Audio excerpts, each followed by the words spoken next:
Think about who you looked up to when you were a kid, right? Was it like the fat, poor motherfucker? King Keto, Brandon Carter. He has built an 8-figure business teaching other fitness coaches how to build a coaching product. You're not going to rise to your potential. You're going to fall to your standards. It's not about trying to do more. It's raising the threshold of what you accept. The way you look, the house you live in, the car you drive, how much money you make. If you had to have more, like gun to your head, you had to have more, you could do it. People are just so soft. You cannot complain about your situation if the work doesn't reflect. Liberals. The liberals want me to be weak, man. It's easy to just focus on fitness and ignore everything else. Anyone can do that. Like somebody can just focus on business and say, forget my family. You know, I don't care about how I look. That's easy, bro. That's anybody can do that. I've been a trainer basically my whole life. I wasn't just like throwing up videos. It was all intentional. It was the main thing I was trying to do is Wealth Builders, what's going on today? I've got a guy you have probably seen on TikTok, on Instagram. This guy is buff. Tell him. He's actually, held me accountable on my diet before. He's given me the workout. I was like, bro, just let me look like you. He's like, you just got to do keto. This guy, his name online is King Keto. He has built an 8-figure business, teaching other fitness coaches how to build a coaching product and make money online. And super excited to have him speaking at WealthCon. I've got King Keto, Brandon Carter on. What's up, man? Hey, man. Thank you for that, man. I appreciate that intro. Man, I'm excited to be here, man. Congratulations on everything you built, man. This office is super nice. Man. It's my first time here. Thank you, bro. Yeah. No, I appreciate you coming out to speak. I think it's going to be a different flavor for the audience, right? Like most of them are real estate investors, they're business owners, but they all understand social media and marketing is super important. And so I think a guy like you who's done it in a different niche than most of these people. Yeah. Is very, I think people can learn a lot from it. Yeah, I was focused on fitness and personal development. And it's weird, even though that's what most of my content is about, it's been super helpful for my business, right? Which is not selling personal development or fitness stuff. But I think my target market resonates with it because it's trainers, right? So they see the fitness stuff, they see the personal development stuff, and it resonates with them, and that brings them into the world, and they're like, oh, man, how can I do it? How many views do you think you've gotten online? Total? Yeah. Shit, we'd have to get McGinn in here. I mean, we don't have to guess. I can look on YouTube. Well, YouTube, but you got TikTok, you got Instagram. Total? Bro. At least, I'm close to 1 billion, so you got to be close too.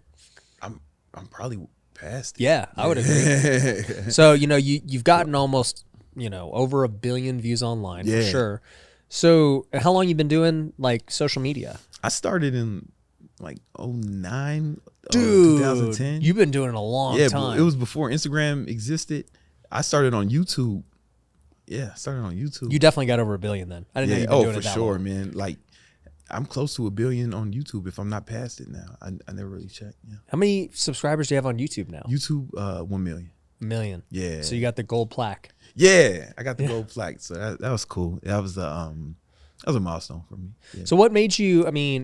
Let's talk about your journey a little bit, dude. Like, how did you even come to YouTube and fitness and everything? Yeah. So I've been a trainer basically my whole life. Yeah. And my father killed himself in 2007, right? And he left kind of a big mess.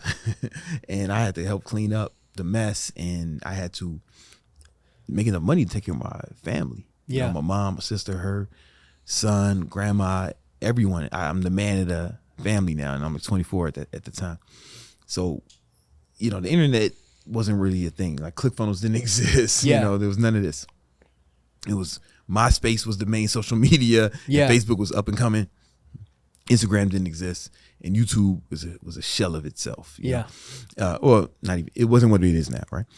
And so I just started working, man. I would just train people in the morning.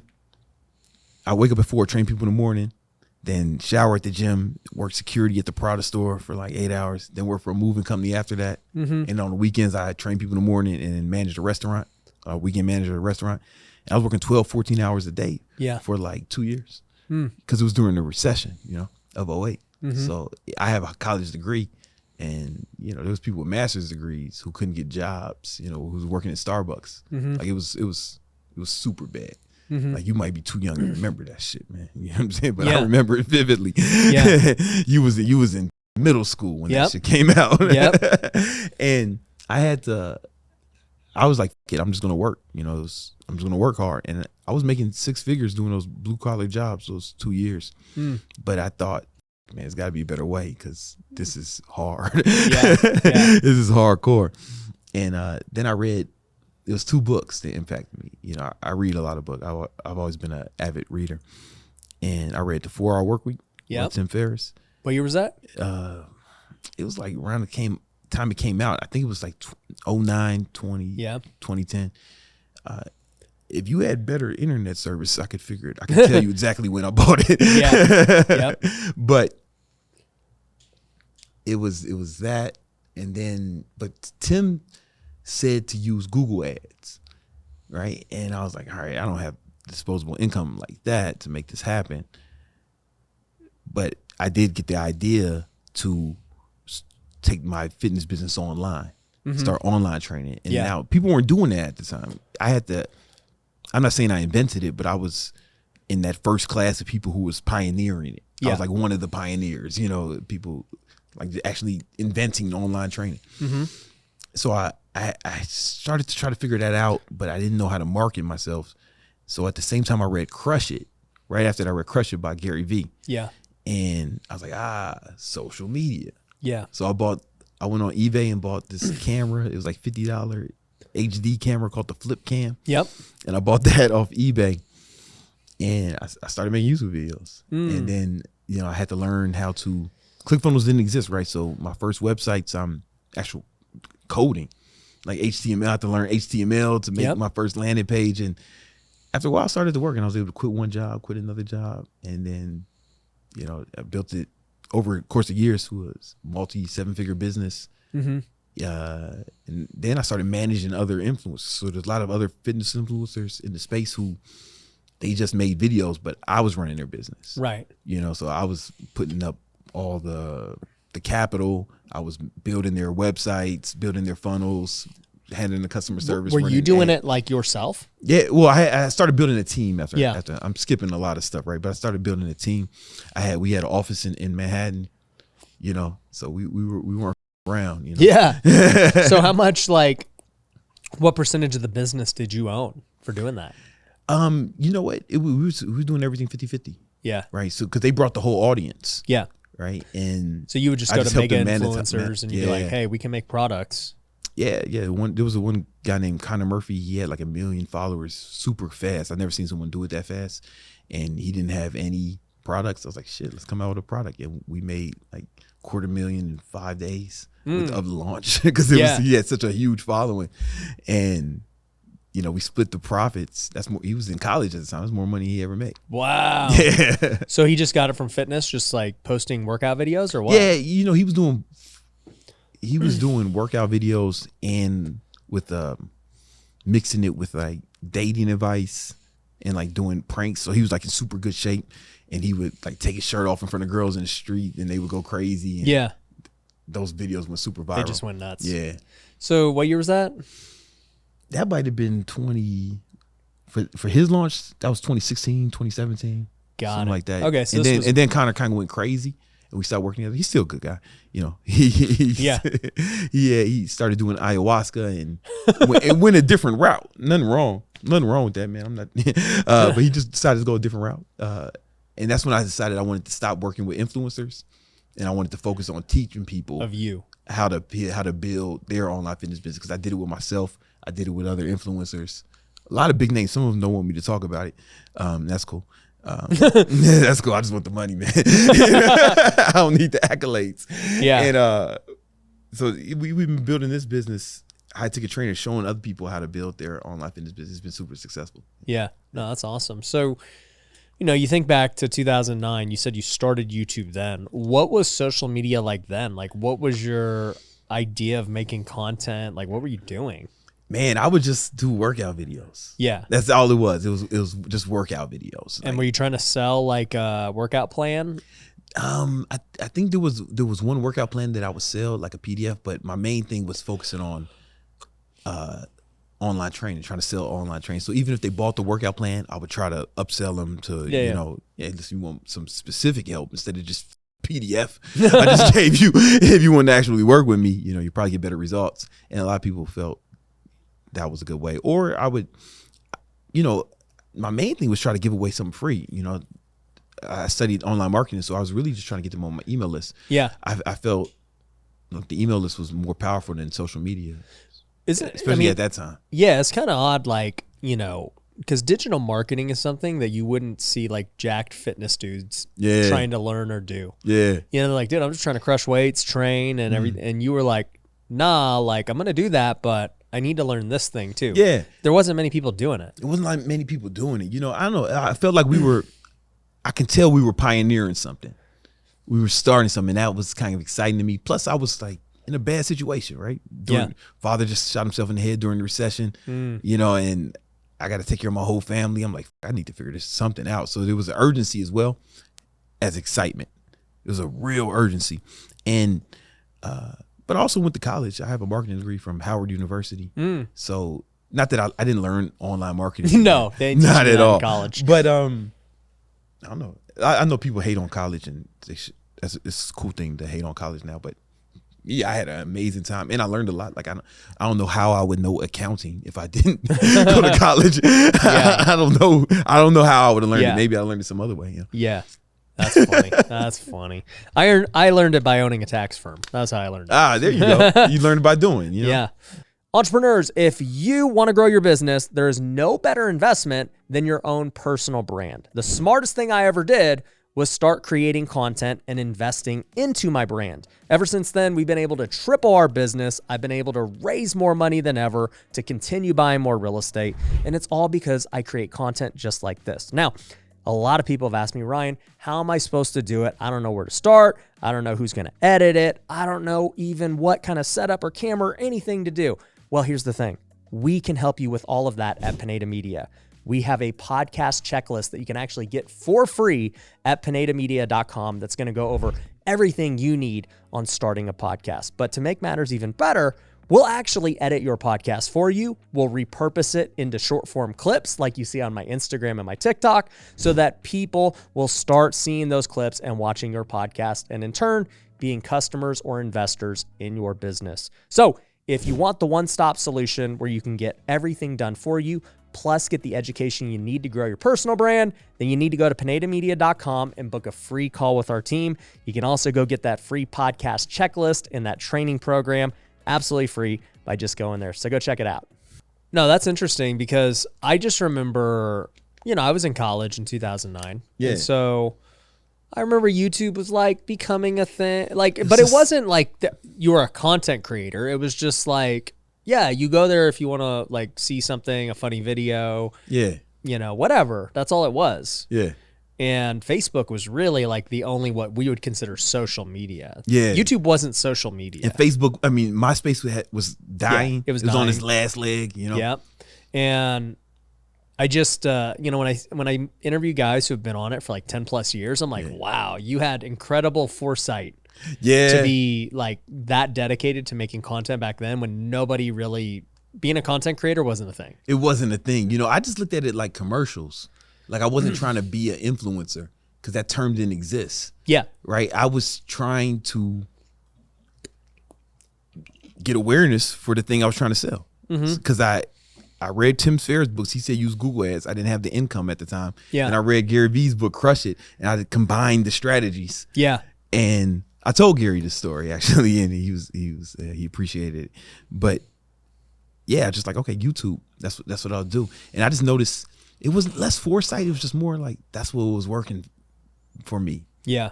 Some people go on different social medias and want to work for them a little better.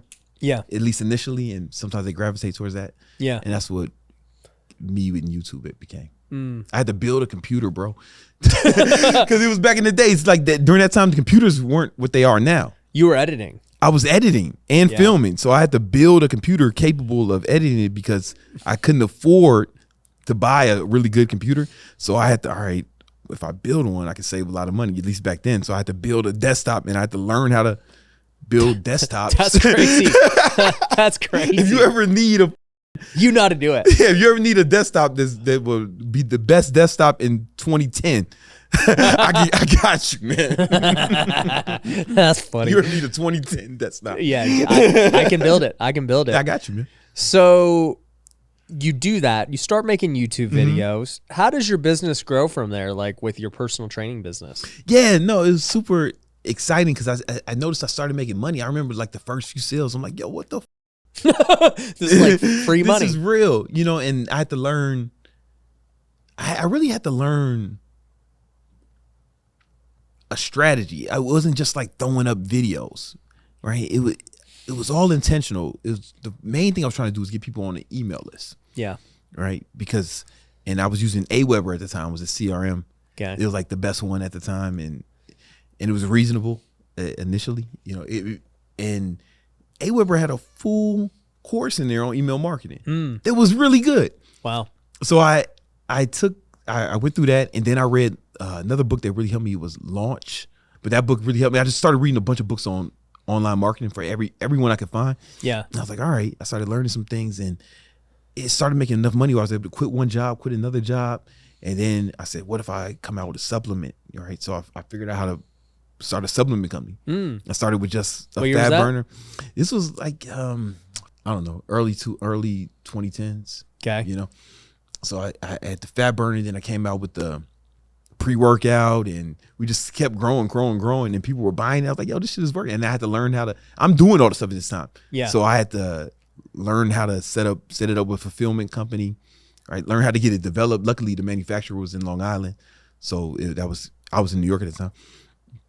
And it shouldn't be that easy to start a supplement company, just my FYI. Yeah. There should be more regulations. Yeah. Some asshole in Queens shouldn't be able to do it. But I did. Legally, and it's all legal, right? Just the regulations, it's super unregulated. And I was able to get it on Amazon, and then built a Shopify store. And then I learned how to run ads to that. Then I started learning how to run ads. And that was a game changer. And man, yo, it was those it was incremental, like step by step, you know, like you starting when you did on the internet, it's like there was more information, right? Or a lot of stuff in, you know, you're talking about 09 until then, like a lot of stuff you had to invent, or hope you got it, or hope you figured it out. There wasn't a whole lot of information, but I soaked up as much as I could. You know? No, there wasn't a lot of information, not at all. So you built your business. It's like actually working. You're trying all these things. Then you start doing the same thing for other influencers. Yeah. Because like at that point in 2017, 2016, when you're doing it, what was your following like? My following was pretty good. I probably had, I don't know, 500,000 YouTube subscribers, maybe 100,000 Instagram followers. And we had like a multi-7-figure business. So I was looking for, it was built off that organic following though, you know, even though I learned ads later, but that was just, it was like putting gas on the fire. Like we already had a fire going. So I started looking for more guys with fires going, you know what I'm saying? Guys and girls. And I didn't have to look hard, right? Because a lot of the guys were younger than me at that point. So they had grew up watching my videos. So they were excited to meet me, you know, and then they're like, oh shit, they knew who I was. And I was like, hey, let's just do this. Let's team up with something, split the money. If it doesn't work, it doesn't work. If it works, we all make money. And 100% of people said, yeah. They had nothing to lose. Yeah, especially when they saw how much money I was making from the follow. I wasn't like the biggest. I had been around. What were you making back then? We were doing about 1.5, just under 2. And that was just selling training to end consumers. Training, and then we had the supplement line too. We was probably doing like another 500. Yeah. You know. What were the margins on supplements? All right, so the pills have the best margins, right? Because you can get our fat burner. Well, okay, so here's the thing. It depends on the ingredients, right? Right. So we tried to make a good fat burner, but also the more you buy, so we were getting it for like $4 and some change. And I would mark it up. I sell it for like $50 a bottle. You know what I'm saying? And that's what I've heard. Like even if I put it on crazy. sale, even if I put it on sale, half off. Yeah. I'm still killing it. I'm still killing it. Yeah. And now powders are more expensive to make, especially a pre-workout, because there's some ingredients that are super expensive. One is citrulline. That's what helps you get a really good pump. Citrulline is really expensive. So the more citrulline in it, the less it's going to really dig into your margins. That's why some companies like C4, they have what's called a proprietary blend, where they don't tell you how much is in it, but they put just enough where they can legally say it's in there, but it's probably not an effective dosage, you know? So C4 is a good example of that kind of bullshit. Dude, I want to know how much C4 is made. So much money, man. Bro. Especially because they've got to be 9 figures. Got to be. I mean, they have to, because it's just like it's not a good product. It gives you the energy though. Like it's just caffeine. If you just want caffeine, C4 is great. Yeah, it's not there's better pre-workouts on the market, but if you just want caffeine, if you just want to go, C4 is great. But once again, they've done the right job in branding. It's like everyone knows what C4 is. Everyone knows C4. You know what I'm saying? Everyone knows. Explode. Explode. That was the one. That one I remember, man. Explode had you. Had you wired? Yeah. It's like your heart was gonna jump out your chest and start doing the workout for you. What about I remember when I was in college, Jack 3D was coming out. That shit. Everybody was like, bro, this stuff is killing people. Yeah, give me some. That's how I felt. Yeah.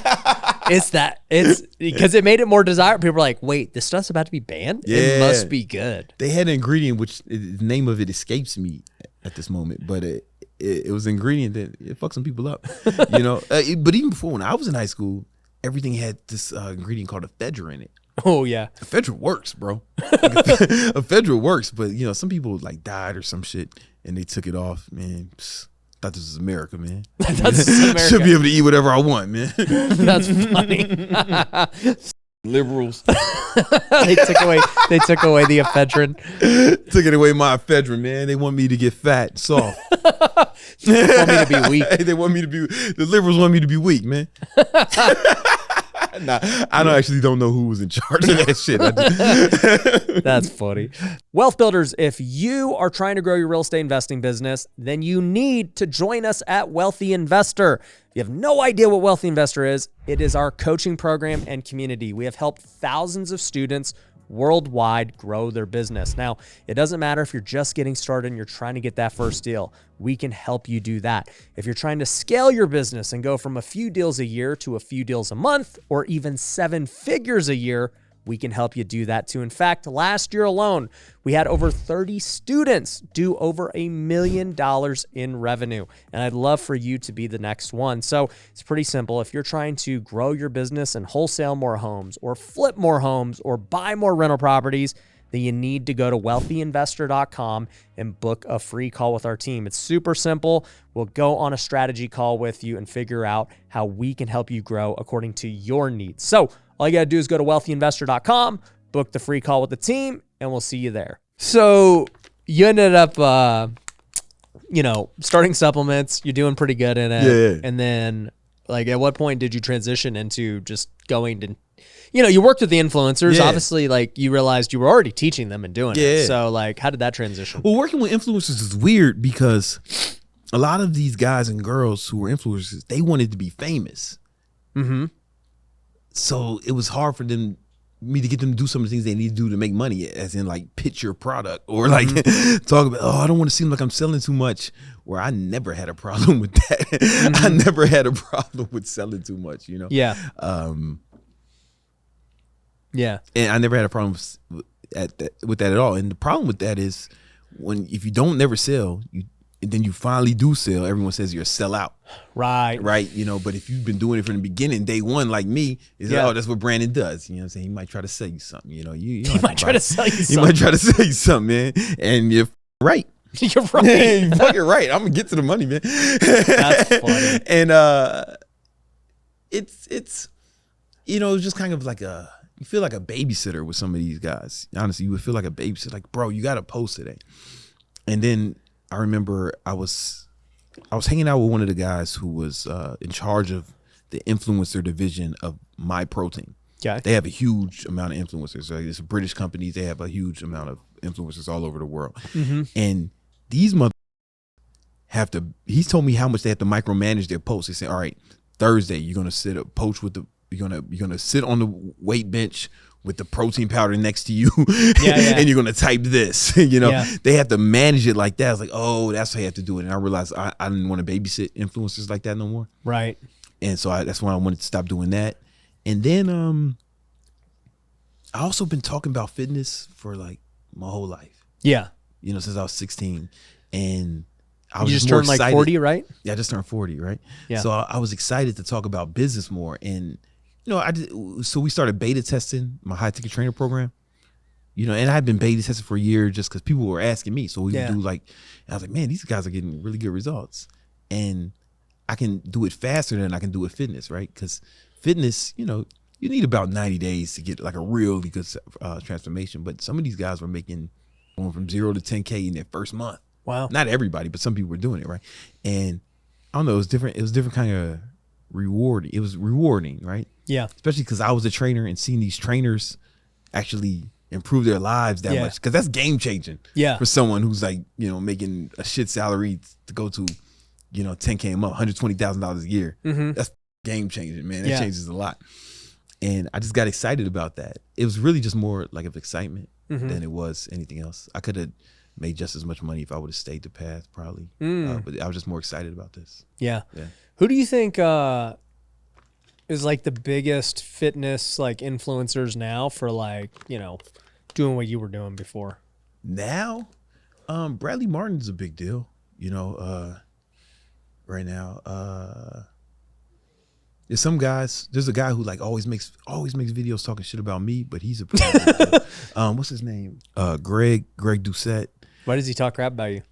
He just says that I've been on steroids forever. Really, the truth is I just started doing TRT when I was 38. I was super like transparent about it, But I get it. Sometimes I see pictures of myself and I'll be like, I see why people think that. I see why people think that. No, but what they don't understand is like, I don't know. Listen, if you do anything the way I do it, because I don't fuck around. Like I keep a scale on me at all times to weigh my food. Yeah. You ask me, we talked about it. I track how many calories I burn every day. You got the Oura Ring. I've been doing got all your snacks in there. Yeah, I'm ready to go. I got snacks here. Like imagine if you took it that seriously. If you weighed everything and tracked it for 10 years, you get above average results. And you still do that to this day. Yeah, man. In fact, it's more important for me now because I'm 40. Right? So do you eat out at all? I eat out all the time. I never cook. So do you just put your chicken on the scale when you eat out? So I just put, what I do is I take the plate. I'll tell you exactly how I do it. I'll put it on the plate. Then I hit the zero button, tear. Then I lift up the meat and it'll say like minus, right? How many ounces. And that's how many it is. Wow. Or put it on a different plate if I need to. That's cool. Crazy. I do it all the time. It is crazy. Like I'm a maniac. Yeah. But the difference between me and everyone else, Ryan, is all these other motherfuckers that's soft, man. Everybody's so soft. It makes me sick. It makes me sick. Punks. And just so soft. And everyone's looking to see what they can get away with. People's like, oh, you don't have to do that. You can just do that. I'm like, yeah, I don't have to do anything, punk. Right? It's just, I'm just not trying to see what I can get away with like you. I'm actually trying to see how much I can push myself. Yeah, like what does the top look like? Yeah. What if I was seriously trying to get 100% of my potential? Yeah. I don't even think I'm close, but I'm striving for it. Why do you think you're not close? Like what else could you be doing? Bro, I could be doing so much in all areas of life, right? It's not just because it's easy to just focus on fitness and ignore everything else. Yeah. Anyone can do that. Or like somebody can just focus on business and say, forget my family. You know, I don't care about how I look. Yeah. That's easy, bro. That's anybody can do that. But when you guys like me and you, right, we're trying to optimize lifestyle, all the quadrants. Yeah. Right? I want to be the best father I can be. Yep. Right. I want to be the best spouse I can be. I want to be in elite shape. Yep. And I want to be the best businessman I'm capable of being. Right. You know, and be a good friend and have good friends. Like, you know, I look at life as like it's 4 categories. Is your finances. There's your health. There's romantic relationships, and then there's friends and family. The reason I don't mix romantic and friends and family because I can't change moms, but I can change girlfriends, right? And family can't be changed, right? So I feel like me at 100% of my potential is maxing out all 4. Yeah, being the best I can be in all 4, right? And that's what's hard, I think. Yeah, no, the balance is hard. I mean, that's what the wealthy way is all about. Yeah, I know, man. Yeah, like that's exactly the point. Because to your point, you'll see guys on Instagram that are absolutely just shredded. Just they're huge, right? But it's like to get to that point does come with a cost, like you said. It's like well, you're gonna have to be in the gym 6 hours a day. What do you maybe not 6 hours, but like honestly, you're gonna be in there. You're not walking around. You know? Yep. You're not eating out. You're not enjoying life. You're going to eat your 30 eggs a day. Yeah. Well, I there is a way to do it, right? There is a way to. I know because I hit my macros every day. Yeah. Like I hit my macros and I ate out all day yesterday. Mm-hmm. You know what I'm saying? Yeah. I went to What are your macros right now? All right, macros, man. All right, I bring it up. I'll bring it up. We don't have to guess, man. I'm not here guessing. I definitely know you don't guess. Yeah, if you're testing, you guess. If you're not, if you're guessing, you're testing. Yeah, if you're not tracking, you're slacking. There you go. Right. So it's about 30% protein, 25% fat, 5% net carbs. That's. So what's the total calories? It's calories.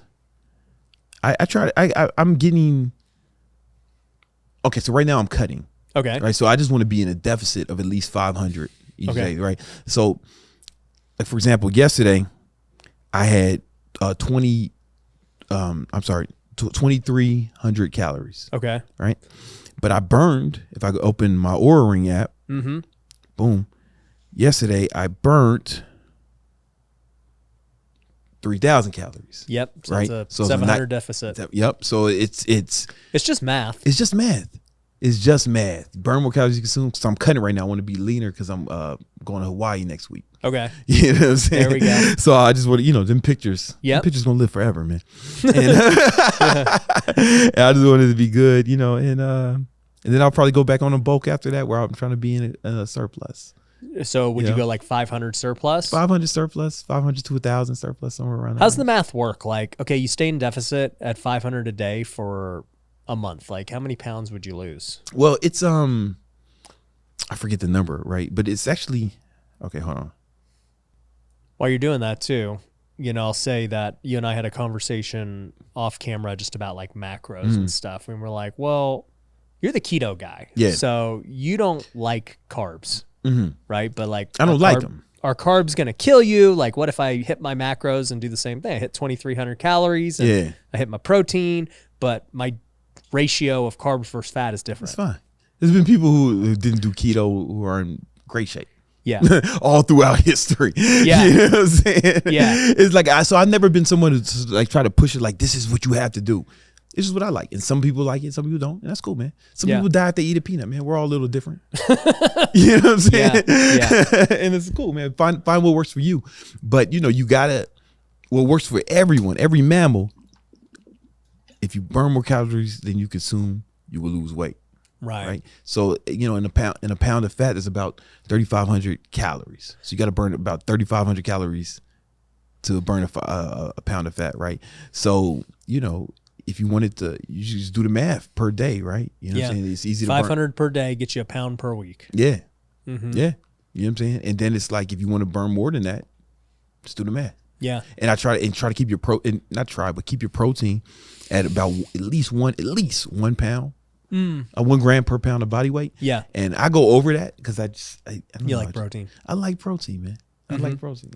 So speaking of that, what are your thoughts on like fasting and intermittent fasting? Like, do you think it's providing all these benefits, or do you think it's just the fact that you're just eating less? Like, that's why you're losing weight. And from what I understand, I'm not a doctor, right? I think it gives you a lot of like health benefits. Yeah. From what I understand, like it helps you get rid of like dead cells, or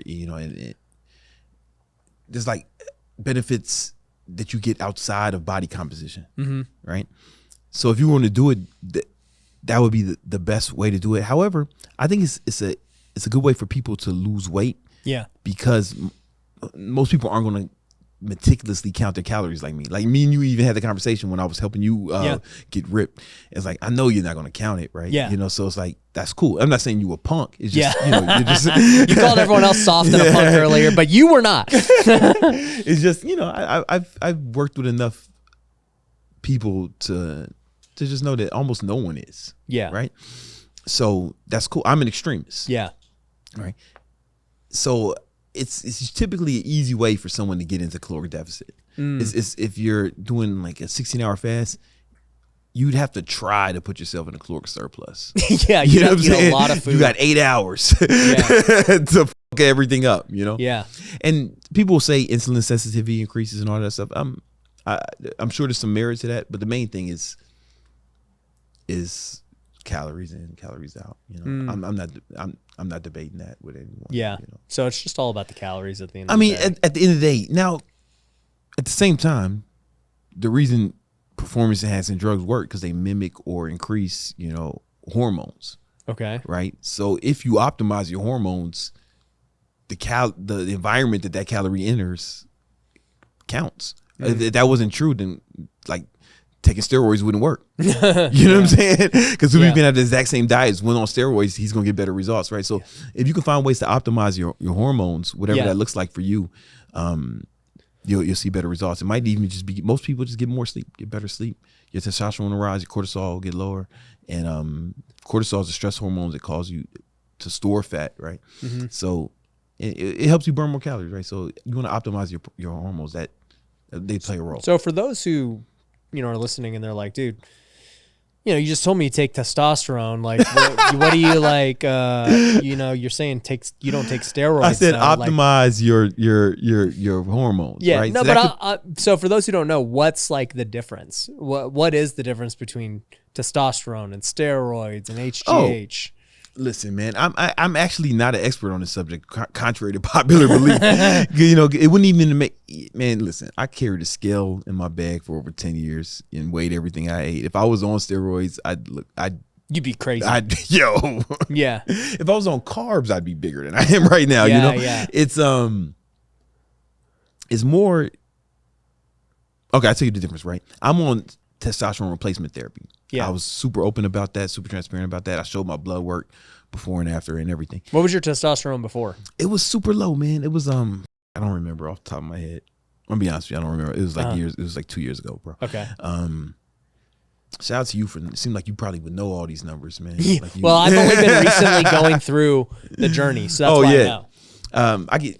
I can find out for you. Yeah. You know, but it was low. It was low. It was low enough because I was just tired all the time. Yeah. I felt like I. But you're still jacked. I was still in great shape. Yeah. I was still in great shape. My sex drive didn't really plummet too much. My only side effect that I felt was I was sleepy.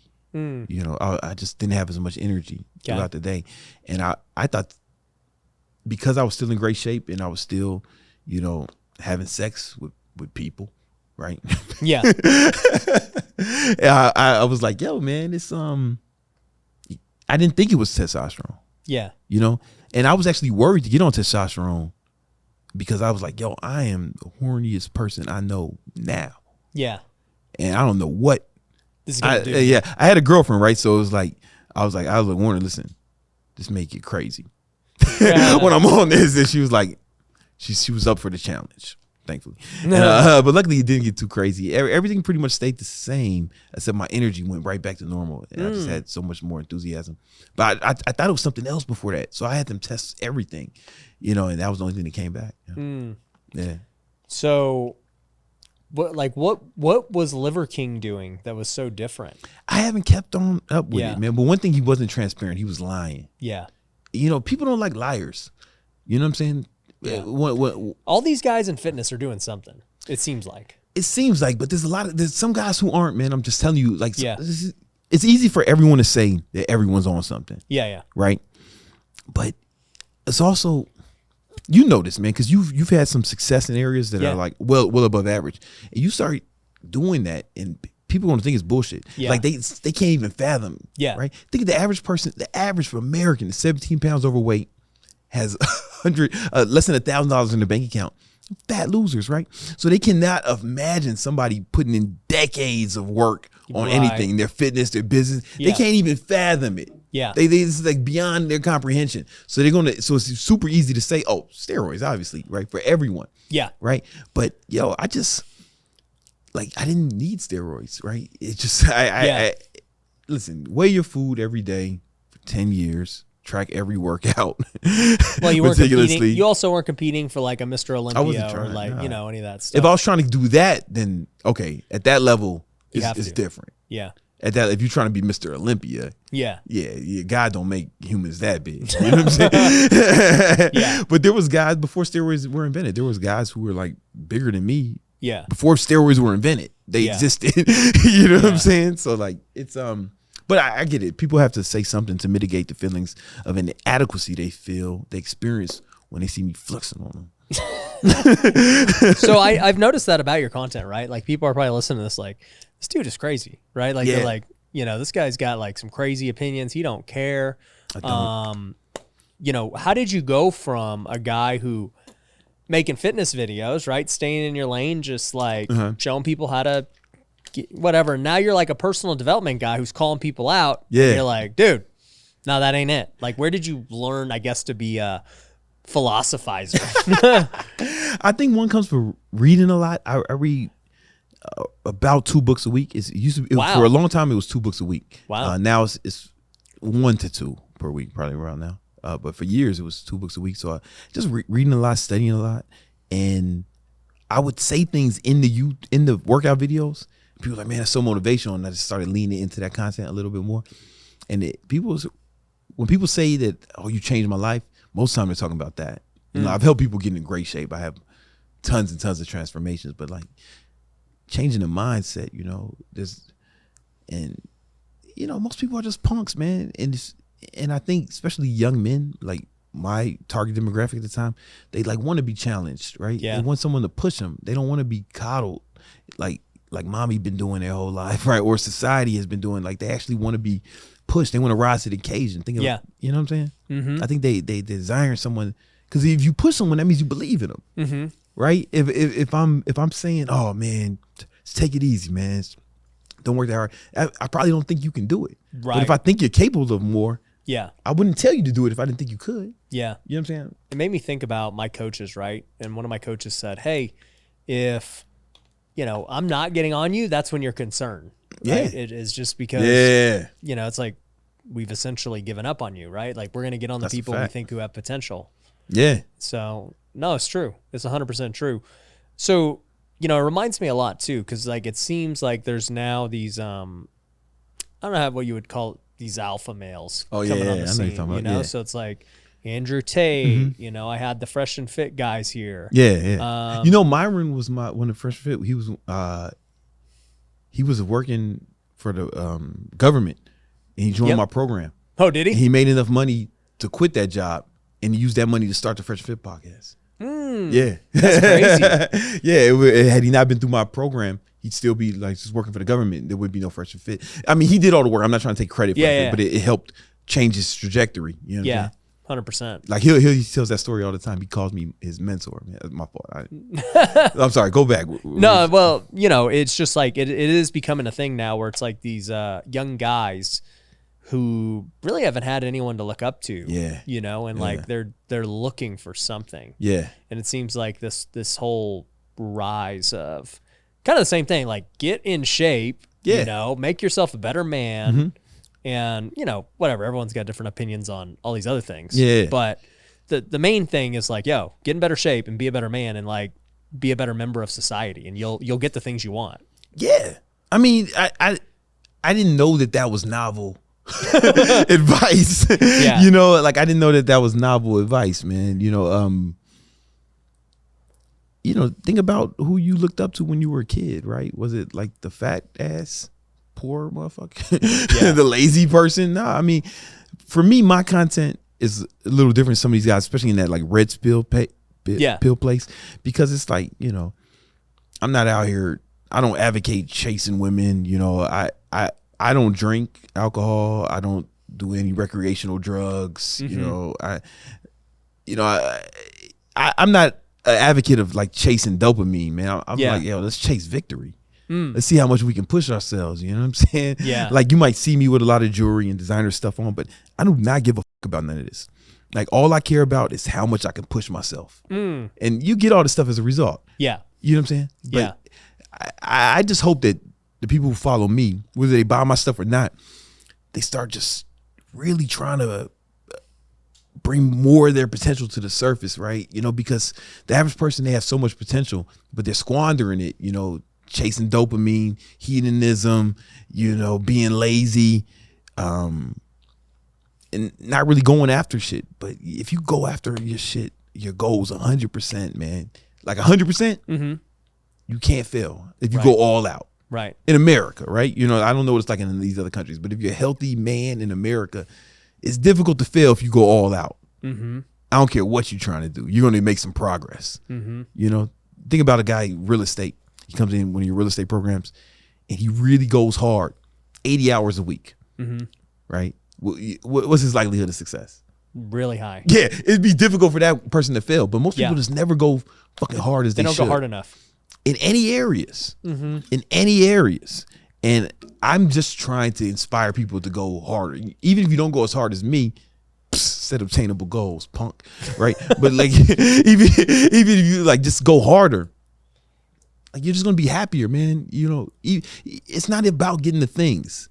It's about like respecting yourself, right? Loving yourself, man. Like when people say, God tell me I don't have confidence. You shouldn't be confident. Look at you, man. You haven't heard it. Yeah. Like what is there to be confident about? Yeah. You know what I'm saying? You got to go pain to change. Yeah. Go get good at something. Like if you push yourself every day for a consistent period of time, you feel confident with you, money and accomplishments aside, just actually pushing yourself. Yeah. It builds confidence, man. You know? But then you'll get money, right? You'll get money, you know. Proverbs 10:4, man. The slack hand makes poor, but the hand of the diligent makes rich. Yeah. A lot of Proverbs about Bible, laziness. Man. Come on, man. Yeah. I ain't got to tell you, man. Yeah. You know what I'm saying? So, you know, with these guys, right? I think society has, you know, they talk about like the red pill guys, like you said, like they're trying to say society's holding you back and they don't want you to be strong. You're a threat and, you know, all this stuff, right? And then like, I don't know who it was. Maybe it was you, but it was like, bro, nobody is holding you back. Nobody I think that was Becker who had a video like that. I think it was Becker, you know. It's like, bro, nobody's holding you back. There's not some secret force that's stopping you from working out or getting a career or starting a product or a bit. Like nothing is stopping you. You know what's holding them back is just chasing dopamine. Yeah. You know what I'm saying? Like, you know, the way your neurology works is everyone has a baseline level of dopamine. However, it's not like if you use it up when you have these spikes, it goes below baseline after, right? Yeah. But you need dopamine to actually go after your goals and stuff. But these guys are a lot of people are squandering it on empty victories. Yeah. Like chasing women, casual sex, parties, drugs, video games, right? You know, pornography, all these things. They're squandering their dopamine, which is like your fuel, which fuels your ambition. And if you do that over a long period of time, it's like your body doesn't have enough time to replenish its dopamine reserves, and then you end up with no ambition, and that just stops even being fun. You know, so they're squandering their energy and their time in the best years of their lives, in their 20s, when they're really supposed to be when they're gonna have the most energy. They're squandering this shit on empty victories instead of really trying to make something. It's not. There's no outside forces. You know what I'm saying? Like if there are outside forces stopping them, they don't even have to do much work because most guys are doing it themselves. You know? Yeah. No, 100%. It's like people don't want to take accountability. It's easier to just put the blame on somebody else, like freaking the politician, this COVID. Well, you know that's marketing, right? Yeah. Like that's marketing, right? It's easy to say. Like I was taught that by like my copywriting coach. It's not your fault, man. It's not your fault. It's this person. It's this person. It's this going on, you know. And I've used that as well in my marketing, you know. Yeah. But you see it, you know, in politics. The left will say, "Oh man, it's the 1%." You know what I'm saying? Yeah. It's me and you, right? Yeah. I'm not keeping nobody poor. I'm hiring people, right? And the left will say, and the right will say some shit. It's the immigrants. Yeah. Meanwhile, I ain't never seen an immigrant with a job I wanted. You know what I'm saying? Yeah, for real. Yeah, so it's like they're taking the low paying job, like. Yeah, it's all bullshit because everybody's appealing to their base because what you said is that's just a marketing ploy. You know that. Yeah. We all know that. It's bullshit. So tell me about just like, where you learned to be such a good marketer. I mean, you were making content, but at what point did you start learning funnels and ads? And it was my initial journey, right? I had to build the funnels before ClickFunnels existed. So the first funnel I coded with HTML in a program called Dreamweaver. Wow. Microsoft Dreamweaver. You did it all. Yeah. I had to, man. The resources didn't exist. This was before ClickFunnels existed. And, just really vigorous studying. I read like a lot of books. Copywriting books, marketing. And then I met a mentor, dude named Elliot Holst. Okay. And Elliot, I learned a lot from Elliot. And then there was a guy, he had a business partner named Matt Gallant. Now, Matt owns a company called Bio Optimizers now, and they're going to do about $50 million this year. What do they do? It's a supplement company. Oh, okay. Yeah, Matt's a G, right? Yeah. But he was, at one point, multiple people told me that Matt was the best Google ads buyer in the world. Okay. You know what I'm saying? Like, I've heard that from multiple people who I respect and you know. And Matt Gallant has been a mentor to me for like a long time. So I learned a lot about copy from him. Just studying other people, other mentors, reading a lot of books, bro, on marketing, but also just psychology. I think if you learn, because that's where the copywriting content comes from, it's built on that. So the more you can learn about psychology and the way people make decisions and their brain works, and it really helps you. And doing sales. Like I've been doing sales in some capacity since I was 17. Because a personal trainer, it's a sales job in a lot of gyms. Like you got to do the selling and the training. Right. So that was like my first sales job. And then, in college I had sales internships with Abbott Laboratories, big Fortune 500 company. I worked for them during the summers, and I did one of the jobs I had at one point. I was selling. I was in Times Square, and I would cold walk up to women, and try to sell them these spa packages for $60. Wow! Like just straight. I did that for like a year at one point before my father passed. That was one of the jobs, and I sold a lot of things. So I think sales helps you become a better copywriter. Yeah, I think. Yeah, for sure. Sales leads to becoming great at just knowing what to say, which is all copywriting is. Yeah. But yeah, like for me, I'm new to the digital marketing scene. I've interviewed a lot of guys who have done a lot of things. And what's interesting is like, I bought my first like offer back in 2018 from Russell Brunson. Which one was it? When he sold 3 million from stage. Oh yeah. The 10X, 10X secrets. So I was there. And that's my first ever entrepreneur event. And he like put me in a trance. I was like, he's the best, bro, from stage. Like honestly, I've never seen no one better than that from stage. No, it was so masterful. Good. And I was like, I don't know what I'm buying, but I'm going to buy it. And you don't even need to know. Just buy it.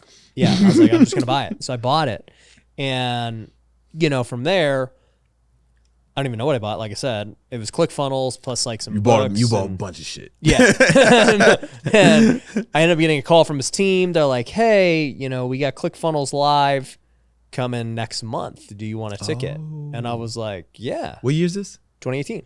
I skipped that one. Okay. I skipped that. It was in Orlando. Yeah, I remember. So I ended up going, and Tony Robbins is the keynote. And yeah. Oh, I might have went to that one.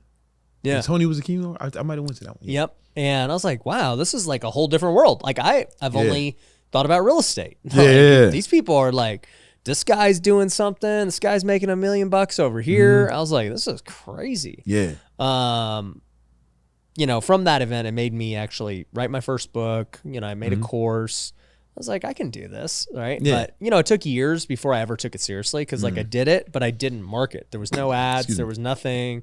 I wasn't making content. I just was like, people will just buy it. It's like, no, that doesn't work. Not exactly. People don't just buy stuff just because you made it. Yeah. You gotta like market. And no, but it's funny because, you know, you mentioned ClickFunnels, like it didn't exist. And I'm thinking like, man, how much has ClickFunnels like changed the game for you and watching Russell? Oh, man. Because you were coding yourself. That shit made it so much easier. So before ClickFunnels, I had something called Lead Pages, which was, I think it came out before ClickFunnels, but it was clunky, man. It just wasn't as good as ClickFunnels. And then when Russell came out with ClickFunnels, it's like, it was just a game changer, man. Yeah. Like, it was a game changer. You know what I'm saying? And I met Russell a few times. You know, I'm really cool with some of the people on his team. You know, his main like video guy, Usher. That's my boy. But yeah, man, I'm super grateful for that software. It was a love-hate thing, right? Because now there's more marketers. It's so easy that it's like, but you know, the cream rises to the top, right? So you can't be scared of that, you know? No. Yeah, you can't be scared of that. I think, dude, we're kind of in a, correct me if I'm wrong, but like, I saw a lot of those guys who had no personal brands or anything be very good at marketing and offers and all this thing.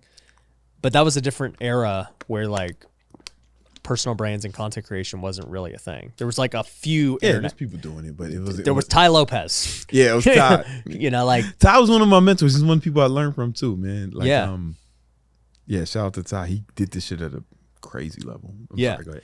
So like there wasn't many of these guys. Yeah. And then, you know, fast forward now, there's also guys who make really good content who know how to do this. Yeah. And from what I have seen anyways, is like if you don't have content, it becomes really hard to do this. Yeah. Well, you know, it's seasonal, right? Everything. I've seen a few different seasons. Okay. Right. I've seen it where it's like initially you kind of had to have a personal brand because, you know, Facebook ads was kind of archaic in the beginning. You know? And then it comes to a place where Facebook ads and YouTube ads and everything people start crushing it on that. You know? Yeah. And I think that stage of the business started to, at least it seemed like the writing was on the wall, like towards the end of the pandemic. That's when I really kind of noticed that there was a lot of guys who were making a lot of money off just ads with no personal brand. Yeah. Who started finding it difficult. Yeah. You know what I'm saying? And one of my best friends, Jeremy Haynes, he runs my ads now. And, you know, just some of his clients are just having trouble. Yeah. Some of them, it's not his fault. Like, but he keeps me, I go to him. He's still able to do it for them because he's so good. He's one of the best in the world. But I think, damn, if they didn't have Jeremy, it's more difficult for people to get ROI now. Mm-hmm. And unless, of course, you have a personal brand, right? I've seen people who couldn't make YouTube ads work. People who are like competitors of me, right? I use that word competitor loosely. Yeah. Just because you read the Bible doesn't mean you're competing with Jesus, right? But there you go. But I know through mutual friends or mutual acquaintances, they couldn't make YouTube work. Yeah.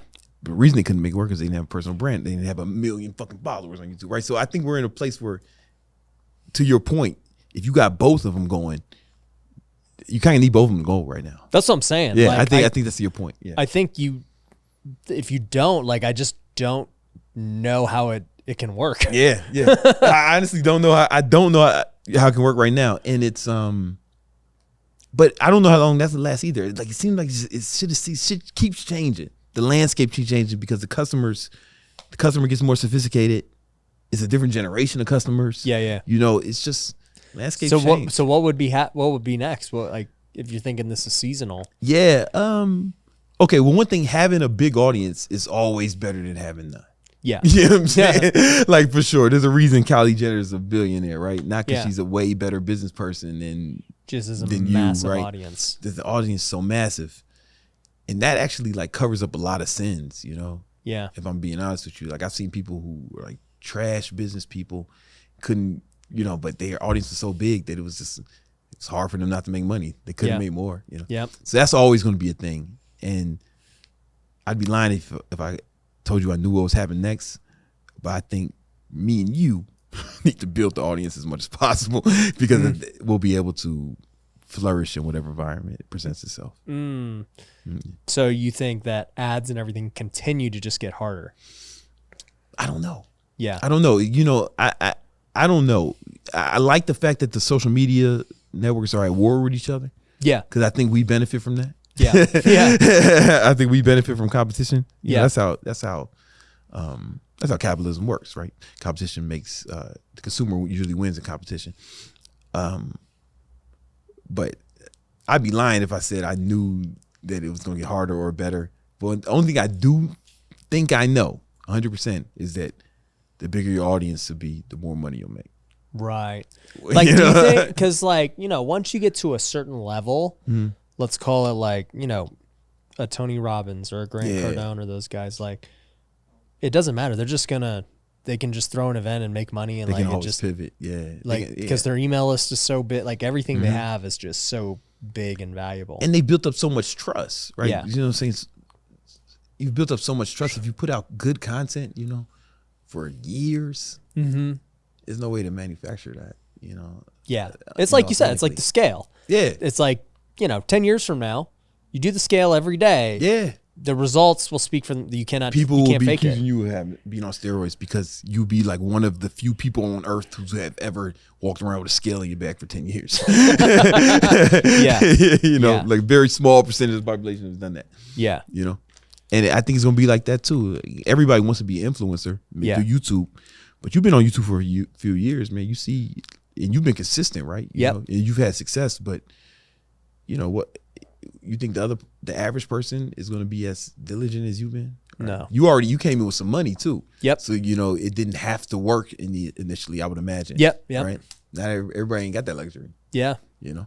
Well, I was actually, we're here at WealthCon, right? And so we just did our MVP day. So I talked with, you know, over 100 people who were here for this part. And basically what I told a lot of them was, look, you know, I have a media agency. It's called Pineda Media. You know, we help entrepreneurs grow their brands. Yeah. Now, we're going to run the playbook that we know works, you know, and the playbook is this. Podcasting gets customers because when people trust you, you know, they buy from you, like you just said. Yeah. How do you build trust? You just spend more time with somebody. That's how you build trust. So it's like, what's the easiest way to spend time with somebody? A podcast. Yeah. Right? Watching a 30-second reel doesn't build trust. It just creates awareness. Yeah. It's like, oh, yeah, I know of that guy. You know, I've seen him.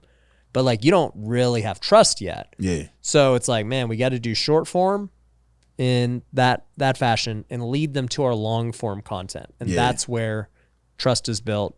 Investors, customers, whatever you want to say is made.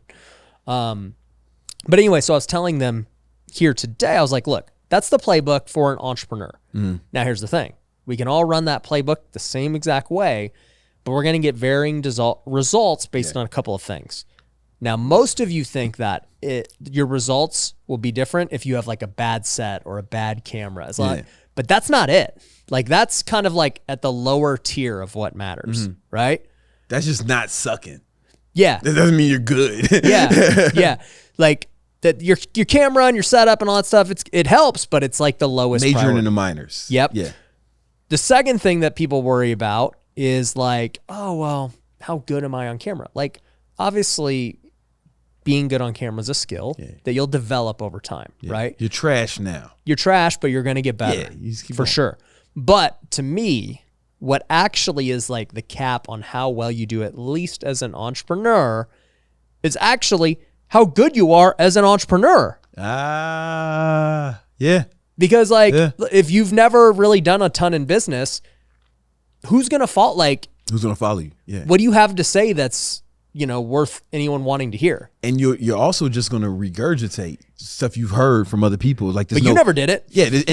And because you never did it, one is like they shouldn't believe, but also it's like it can't be insightful. Yeah. If you don't have insight. Yeah. You know what I'm saying? It's just some shit you read. Yeah. There's no insight there. Right. Yeah. Like you can tell me about some real estate stuff. Yeah.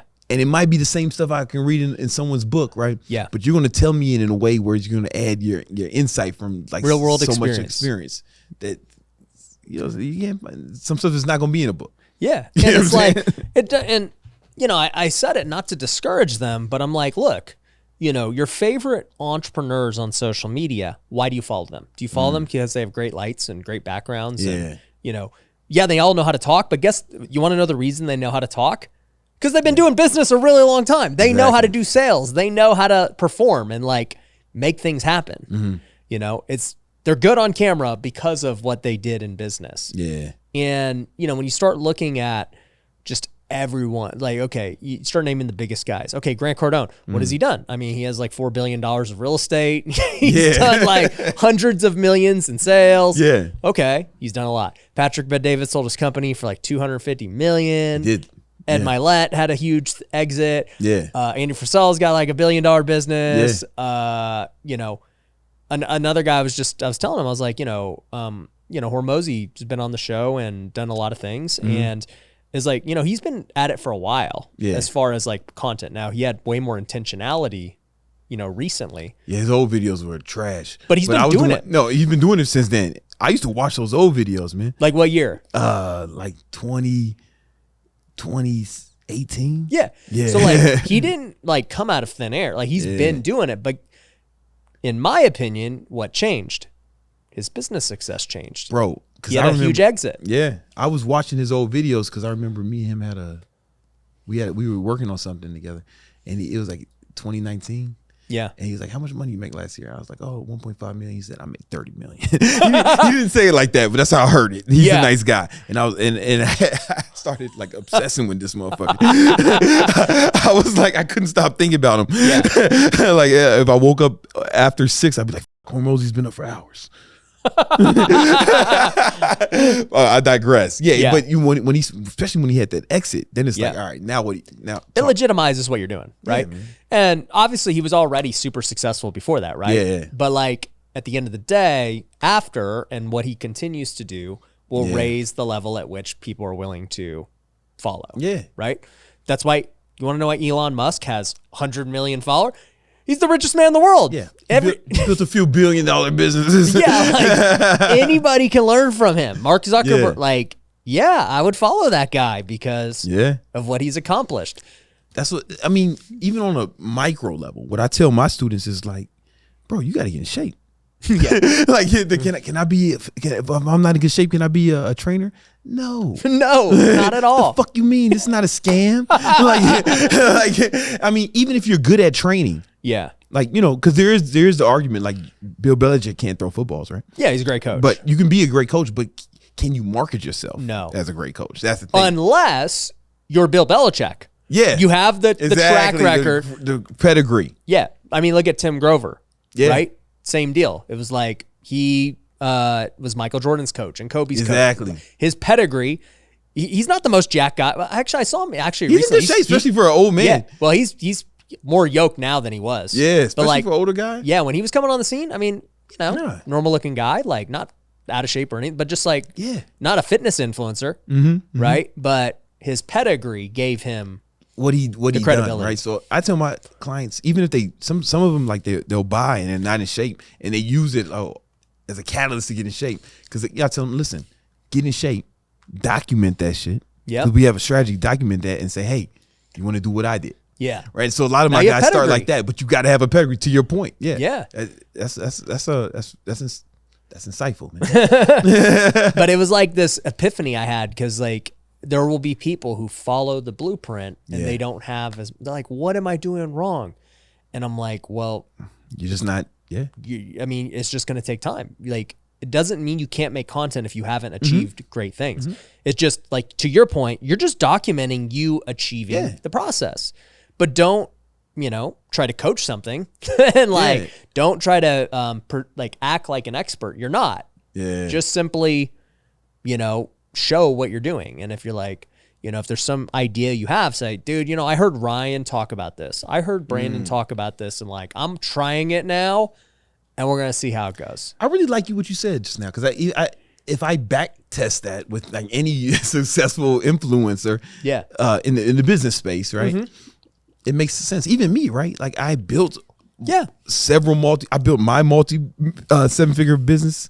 I built a supplement company, and I was building $1 million businesses for other influencers before I started selling how to become Yeah. an online trainer. Yeah. So people watch that that process. Yep. From me living in you can go old YouTube videos, small house in Queens. Yeah. You know, to now. You followed the process. Yeah. I did exactly what you said. Yep. And it goes back to as well, like, you know, I had this 19-year-old kid asking me this question, what sparked me to think of it and even talk about it today, because, you know, he's like, I want to build a personal brand. I'm 19 and all this. I'm like, well, nobody's listening to you. You haven't done anything. Like, why? Nothing. You can't, you have no right to tell people how to do anything. Right. Yeah. And I was like, you got to earn the right to tell people what to do. Right. But I go, it doesn't mean you can't create content. Because here's the thing. Your niche that you dominate can be social media. It's just you're not known as a business person. You're known as a content creator. Yeah. You're Mr. Beast. Yeah. Like, that's what you're trying to do. You're trying to become like the Nelk Boys or whoever. Like, you're going down the content path first, and that's where you build credibility of, hey, I know how to get views. I know how to make entertaining content, but you're not a business, you know, content creator. If that's what your goal is, like you're just not. Yeah. But you're an entertainer. Yeah. And being an entertainer can make a lot of money at a young age. You make a lot of money as an entertainer, man. Yeah. And that makes a lot of sense. He could do that. Or, you know, I get guys who are 19 in my business and maybe they're in great shape. Yeah. All right, there's a lot of fat 19-year-olds. You go help them. Yeah. You know what I'm saying?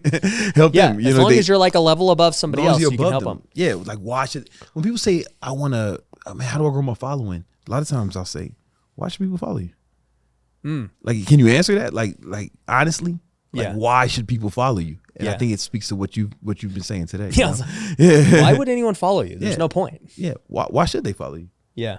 You know what I'm saying? Yeah. And it's like you have to earn the right or make entertaining videos, but now you're just in a different craft you're trying to be great at. How do you feel about guys who are like faking it till they make it, especially in our space, right? I'm not a fan of that. I think you need to just, I say you got to be it till you believe it. You know what I'm saying? Like, you got to really do it, do the thing. But you could lease a Lambo for like 2-3, it was like $4K a month. Any asshole can lease a Lambo. So right? I was thinking about this the other day too, and I was like, look, I know that was like a big thing, 5 years ago, 10 years ago. And it was like, just, rent a Lambo, make ads and do whatever, right? But today, this is why I go back to, I don't know that just ads like that, like they don't work, right? You got to be more sophisticated. Yeah. Like the audience is more sophisticated. Yeah. That's why I'm like, I don't know how many fake gurus there truly are because they're gone. Like, I don't know. Like, people call Cardone a fake guru. I'm like, I don't know. I've been to his office. He has like 200 people in there. Like, and they making moves. they doing it, man. I've been in his office too. They making moves. And also, like, almost everyone's course. Like, I buy a lot of people's courses. Yeah. Even if it's like shit that I don't even want to do, I want to learn it. You like to learn. I'm curious about the way people make money. I want to be abreast of it. And I don't know. I feel like there's something to take away from like everybody. I've never bought a course. Not yet. I've never bought a course and thought it was a ripoff. Like, there was no redeeming qualities. You know what I'm saying? But I also have how valuable you think some is also. There's a psychological part, like how much money you have and how much that money meant to you. Yeah, yeah. Right. If I can throw it your last $500, then it means the world to you. It better be the best. There's a higher bar, right? For me, it's like if I can get one nugget, that shit was worth it. It was good. Yeah, I'm more concerned about the time than the money, right? So exactly. I understand that too. Yeah, yeah. It's just I don't know how often. Like, I think in the fitness industry. Yeah, it happened because people are lying about drug use and all this stuff. So I don't know. Well, to your point about that, like, I was definitely natural when I was saying it was natural, and I was on TRT when I said I was on TRT. Like, I was transparent about that. But even if I wasn't, right? Let's say I wasn't. Let's say I was doing worse shit than that. Let's say I was doing shooting heroin, white China smack. You know what I'm saying? I'm a coach, right? So I would always lead with my transformations. I had like literally thousands of transformations. I was like, you think all these people are on steroids? So I still had a pedigree. You know what I'm saying? Like, regardless of what I do. Yeah. So if that's true, what you're saying is true, if they're on PEDs, if they don't have transformations, right? Because it doesn't matter what the coach did if they have transformation. I think I never saw any transformations from Liver King, so I would. But I'm not trying to shit on him either. Like well, he doesn't have like workout plans or anything. Yeah, he was selling his supplement. He just selling subs. Yeah. And he's killing it. Yeah, he was killing it at one point, or maybe he still is. I mean, I talk to him occasionally. I think he's still killing it. That's supposed. Hey, man, well, I'm glad. I'm happy for his employees and all the people that you hate to see those people like, lose their jobs for his mistakes. Well, and also too, it's just like I don't know the way I looked at that whole situation, and like I said, he's my friend, but I was just like, well, yeah, of course he's on. Like, look at him. Like, bro, what are we like debating about? Like, you're surprised? Yeah. I had a friend who came out the closet and he was like, I started laughing. I was like, yo, whoa, this motherfucker we thought he was straight. That's how I felt about Liver King. Yeah. Yeah. I'm just like, what? Yeah. How do people like, but you know what? Yeah. People don't like liars. No. And 1000%. For example, the same year Tiger Woods got caught with all cheating on his wife. Yeah, but like he had this image where he was like a stand-up dude, two shoes, and you found out he's not that. Yeah, he lost endorsement deals except for Nike. It's hard to get kicked out of Nike, but he lost almost everything else, and it cost him a lot of money, right? Yeah, it did. Same year, Charlie Sheen got caught in Manhattan with a bunch of hookers. Yep, cocaine. He didn't even get fired for that. He was still the highest paid actor because he was like, I'm Charlie Sheen, this is what I do. This is me. He didn't get fired till later after he was talking trash about some people at his network, the CEO of his network. And that was what drew the line, not the hookers and the coke. Yeah, but it's like, because Charlie Sheen was honest about, this is who I am, this is what I do. Yeah. He was still the highest paid actor, and his show started doing better. Yeah. But because Tiger Woods lied. Yeah. So I think that's I think and he talks about it. He dug himself a big hole, but I also see the side where he's like, I don't want people to do this, Yeah. So like, if you're, let's just say, addicted to cocaine right now. Yeah. Right. Like, I wouldn't want you to be like, yeah, dude, I do cocaine. It's great. Okay. Like, so they're like, I get both perspectives. It's now, the lying though. Yeah. At that point, when people ask you about it, you should just be like, I don't want to talk about that. Like, yeah. We're not talking about it. Or say, yeah, I'm doing it. I did it. I've done some stuff. I'm not going into it. And talk about any negatives. Talk about the reasons you don't want other people to do it. Like, yeah. To his point, I stopped smoking cigarettes. I smoked since I was 14. Oh, wow. And I probably stopped in 2016. Okay. Because fans would catch me smoking, and I was like, he's gonna think it's okay. Yeah, but exactly. No one in my family has cancer. Like, there's zero cancer in my family. People are living to like 90. They smoked. Smoked, drank, did drugs. My family's hard to kill, bro. They only die from gun violence. That's the only thing they've died from. Like, otherwise they just die of being old at like in their 90s. So I felt like it was pretty, and it had no effect on me. Yeah. But that doesn't mean it won't have effect on them. Yeah. So that's when I stopped. And I've thought about that a lot too, man, because, once you're a known person, you do have a different standard to uphold yourself to, right? Like, people look up to you, whether it was like, I actually interviewed Terrell Owens. Oh, yeah. And I remember he was like, he got in trouble. He's like, I am not a role model, I think. Mm-hmm. I think that was him. Yeah, that was, Barkley had the ad. Barkley said that, and then T.O. said something similar to that.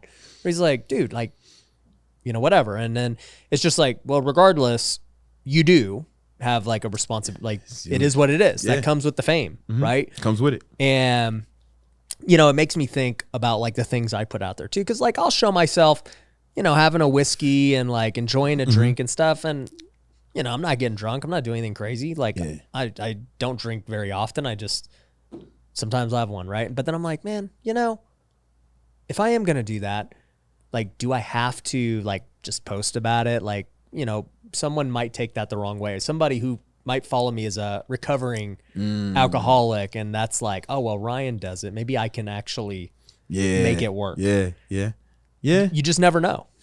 Yeah. Especially with vices. And it's like, me posting me drinking the whiskey doesn't really like do anything. Yeah. It's not like it's doing anything. Because we're hours into this, I'll say, I'm still addicted to nicotine. I'm wearing a nicotine patch now, and I vape nicotine. Yeah. Well, I stopped smoking cigarettes because I didn't want them to do it. But I don't advertise it. Yeah. My nicotine addiction. Yeah. You know, I do like nicotine though. I'm a big fan.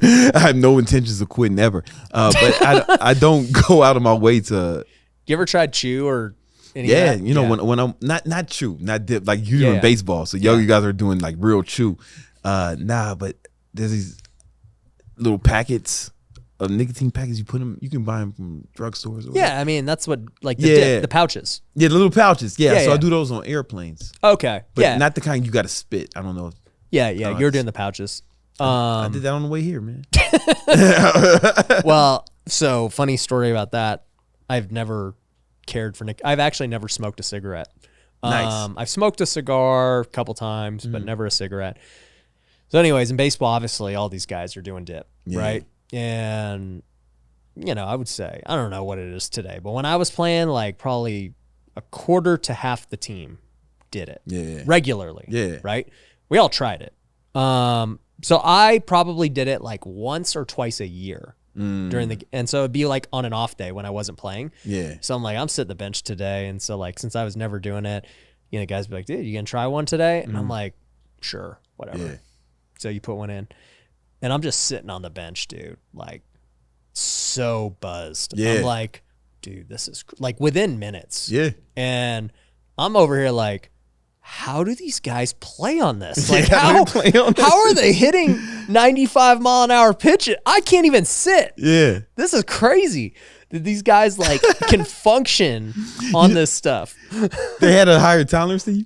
But also it's actually, the studies show that it improves cognition, you know. You can think faster and better. Yes, honestly, it's for real. Like but like these guys too, they smoke weed before basketball games and all this stuff, and I'm like, I don't know how these guys function at the highest level of sports doing drugs. I can't imagine smoking weed and like doing my job. Yeah, but I know some business. You know, again, everybody's different. Some people will die if they eat a peanut. I always remember that. So you said that like 5 times. I said that because I feel like that everybody can resonate with that. So the way weed obviously affects you and I, you know, we can't function. I don't do any recreational drugs because I don't feel like I'm at my tip top. Yeah, but I do know some people who are like high level entrepreneurs. I mean, that's what they do. 8-figure businesses, and they're high all the time, and it's crazy. Yeah, I've never tried weed, cigarettes, like any hardcore drug or anything. Yeah. I just don't even like care to. I'm just like, it's overrated, bro. Like all that shit is overrated, man. Like nicotine is, I enjoy it, but it's I don't need it either. You know? Yeah, I don't feel like I need it. I say that as an addict. I was like, "Are you sure?" I don't need it, man. I don't need it. I can stop whenever I want. I can stop whenever I want. But you know, that day's not today though. But you know, in my bag, I got some stuff. Yeah, I got some patches in case I need to re-up. That's funny. Well, bro, that was fun talking about just all those things, but it's super cool to have you here at WealthCon, man. I think I got you on the social media panel, so being able to talk about social media and marketing, I think is super valuable for any business owner. Yeah. You know, I mean, you got to do this stuff, and I think actually before we leave, thing I want to actually give you a shout out for, because you were the first person to like help me see this, but it became so clear. We were doing an IG live, and you were like, "Hey, I always tell people you got to raise your standards, not your dream." Explain that. Yeah, so you're not going to rise to your potential. You're going to fall to your standards. So it's not about trying to do more. It's accepting. It's raising the threshold of what you accept. Yeah. Right. So it's your life is a reflection of your standards. Right. You know, the way you look. You know, the house you live in, the car you drive, how much money you make. If you had to have more, like gun to your head, you had to have more, you could do it. Right. Right. But you don't do it because you don't need to. You don't need to work that hard. But if you had to, you could. Right. So you go just as much as you need to. Right. So if you raise your standards, instead of saying I need to make $100,000 this year, say I will accept nothing less than $100,000. Right. It's a different mindset. Right. Oh, I want $100,000 this year. I will accept nothing less than $100,000 this year. Yeah. Who are you going to bet on? Yeah. Right. And you can do that with anything. And it's super important when you do that, you're gonna act with a different level of intensity when it's like it's a must. Yeah. Right. You don't get what you want. You only get what you have to have. And if you raise your standards, you'll get it. Yeah. You'll get it. You'll get it if it's a real standard. Yeah. And it's within the laws of physics. You know, some jerk's gonna say, "Well, I want to fly.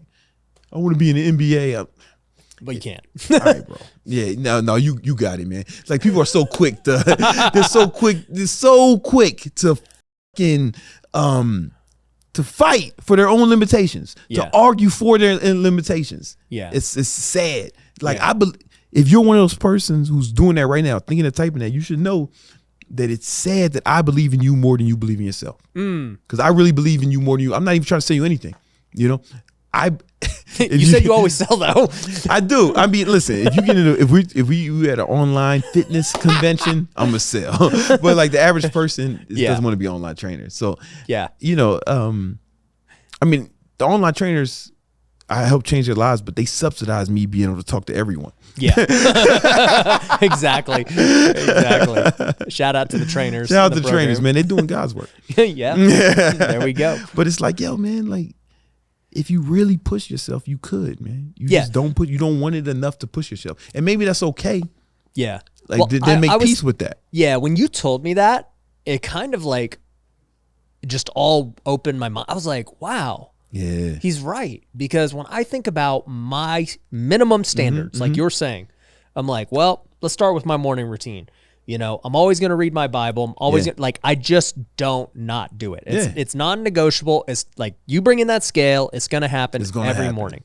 And, you know, there's a reason my faith is where it is. Like it is what it is. Right.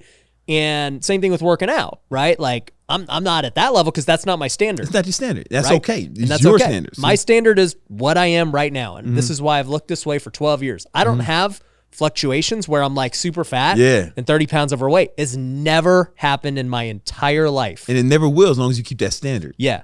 Like the moment I start gaining a few pounds, I know. And I'm like, whoa. Yeah. People used to tell me, oh man, when I was in my 20s, when you're in 30s, it's harder. When I'm in 30s, you're not going to be able to do that in your 40s. I'm 40 now. It's no. You motherfuckers were punks. Or it just wasn't your standard. Yeah. Right? Like you didn't have a standard. You would have liked to be in good shape, but not enough to do what you needed to do it. Well, and the same thing is true in business, right? Like when I first started, I was like, dude, if I can make 10 grand a month, like that was my aspiring goal. Then, you know, you hit it and it becomes the standard. You're like, yo, if we're not making 10 grand a month, we're like, I'm about to be pissed. Yeah. You know? And then you do it. Then you go to 100 grand. And you're like, you know, you hear these stories, these guys do 100 grand a month. You're like, holy crap, this is I could never imagine doing that, right? And then you slowly figure, and then boom, you get there. Now you're like, oh, bro, we ain't leaving. This is the standard. It's the standard now. Yep. Now you go under 100, and it's like, yo, what the fuck's happening? Yep. You know? And then it's like you want to get up, keep going up, keep going up, and that's what it should be. We're meant to advance. We're meant to keep pushing it. People say, when is it gonna be enough? When's it gonna be enough? It's like, when I die, right? I'm trying to see I'm trying to see how much I can leave on the field. Yeah. You don't ask the basketball player how many points you want to score tonight. All of it, as many as possible. And I'm gonna stop when the buzzer ends. How many shots can I get up? I'm gonna quit when the buzzer ends. You know, and that's what I feel about life. I'm gonna go all out to the buzzer rings. I'm with you on that, bro. Yeah, man. I'm with you. Well, I appreciate you freaking putting these punks in their place, as you say. Soft. You know, telling them. I say it all the time too. By the way, like. I'm like, bro, people are just so soft. Like they don't understand what it takes. Like you cannot complain about your situation. And you know, if the work doesn't reflect. Yeah, man. I'm really, that's like one of my like goals to really just help people become more hardcore, man. Because they're going to get more out of life, man. Yeah. You know? Yeah. But then to the point where I even like have to check I'm like, man, dude, Brandon's doing all I'm pretty soft. Like I need to step up, you know. Nice. And then you see David Goggins. I see other people, and you're like, all right, dude, this dude just ran. You mentioned Tim Grover, like so. I got the book because this book really impacted me. People were telling me, "Oh man, you need to relax. You need to take it easy." And I thought something was wrong with me. And I read this book. I was like, something is wrong with me. Maybe it's okay. Yeah. So now people think, oh, Brandon, you're so disciplined. You're going so hard. And I was like, yeah, but Kobe would think I was a punk. He would. So I'm gonna have to go harder. Yeah. I gotta make Kobe proud. Exactly. There's levels. There's levels. You make Kobe proud. Yeah, I'm with you, bro. Well, dude, it's been great having you, man. Appreciate you coming out. Thank you, It's been man. awesome. Guys, go follow Brandon. You know, if you're a trainer, freaking, he's the guy. That's a fact. He's the guy. So appreciate all you guys. Appreciate you for subscribing. If you haven't already, hit that subscribe button, and we'll catch you on the next one. Peace. I'm trying to live forever. Aging is a disease, so you can combat aging. In the next decade, the strides we are making on the human longevity path is going to allow us to be healthy and youthful for 150, 200 years. Brian Johnson. He's taking like 100 pills a day. He's plant-based. He's doing like all these experiments on his body. He did whatever his body's age was, and it came out to be like 18 years old